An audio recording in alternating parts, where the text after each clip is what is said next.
In this video, we're going to talk about omega-3s on a vegan diet.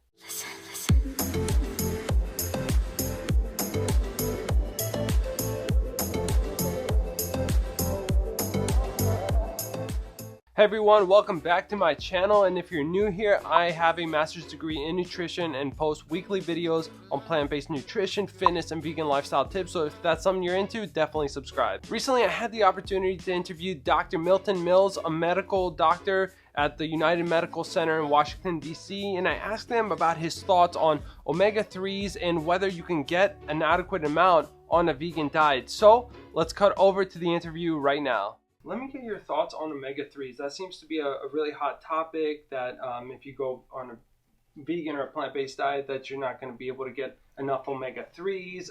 What are your thoughts on that? Oh my gosh, yeah, this is another thing that makes me want to jump off a building. There are very good sources, plant sources of omega-3. Well, let me just kind of give a sort of a little vignette about so-called fish oils. Because all these companies are touting, fish oils as the best source of omega-3s, right? Well, what they don't tell you is that those aren't really fish oils. They're oils that are made by plants, the algae in the ocean. And the only reason that they're in the fish is because, algae grow, little copepods and shrimp eat the algae. Then a smaller fish comes along, eats the shrimp, stores those algae-derived oils in its body. The bigger fish comes along and eats the little fish. And so you get concentration of these plant fats in the fish. The fish didn't make them. The algae did. So they are plant-derived fats. And you can actually go online and find vegan sources of algae-derived omega-3 fatty acids. But there's omega-3 fats in walnuts, soybeans, green leafy vegetables, and legumes, and a whole host of plant foods. Again, the problem in Western countries is that we have too much of the refined omega-6 fats in our body, and that actually prevents our bodies from utilizing omega-3s effectively. So the point is that there are excellent sources of omega-3s in plant foods, but you also need to limit the amount of added oils and refined oils in your body, because those are typically the omega-6 fatty acids, which tend to be pro-inflammatory, and you want to avoid that. Yeah, and I like to tell people they should keep their ratios of omega-6 to 3 and 4 to 1, and exactly, not let it get too high. Right. Whereas the typical American diet, it's 10 to 20 to 1, which is just ridiculous. Yes, yeah. And that's why everybody has got fibromyalgia and headaches and joint pains, because the level of inflammation in our body is ramped up by all of this added oil. Right.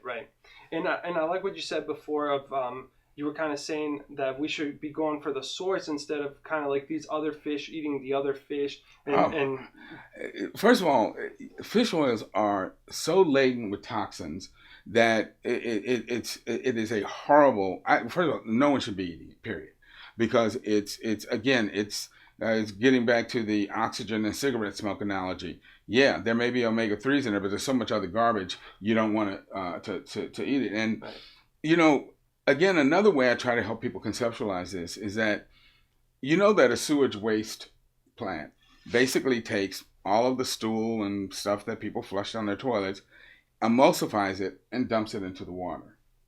Well, if I went to a sewage waste plant and took a piece of food and dragged it through that emulsified sewage and offered it to you, you would probably punch me. I mean, nobody would eat that. Well, what people don't understand is that all of that emulsified sewage and other toxic substances that we dump into the ocean, fish breathe by filtering that stuff. So that's why their bodies are so full of things like mercury and dioxins and other toxic substances, because they have to filter all of that filthy water to breathe, and those toxins get taken up and stored into their bodies. And so for toxins alone, fish is something that we should not be eating.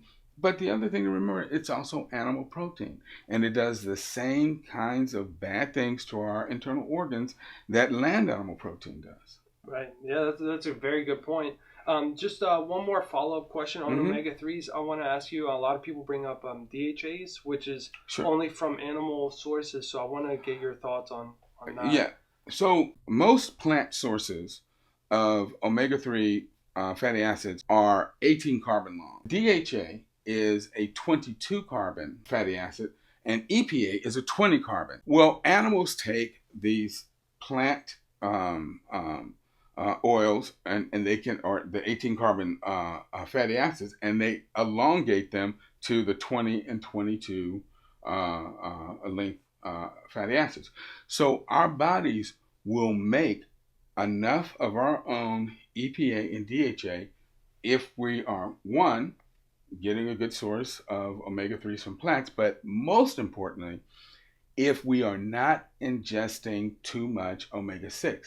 Because it turns out that the rate-limiting enzyme in processing both omega-6 fatty acids and omega-3 fatty acids is the same enzyme.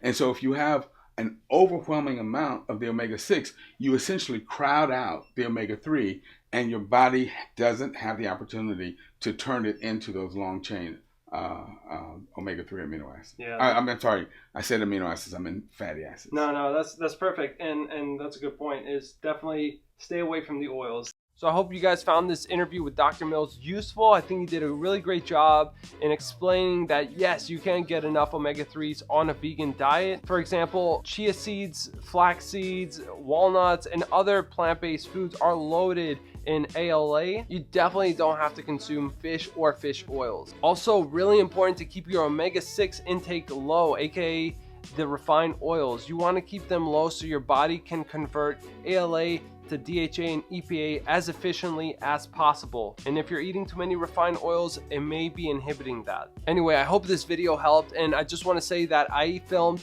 another interview with Dr. Mills about dairy, which you can find over on Plant-Based News, and I'll have the link to that in the description below. If you guys got something out of this video, give it a like and share it around, subscribe, and turn on notifications, as I will be posting more videos with Dr. Milton Mills. Thank you guys so much for watching. We'll see you in the next video.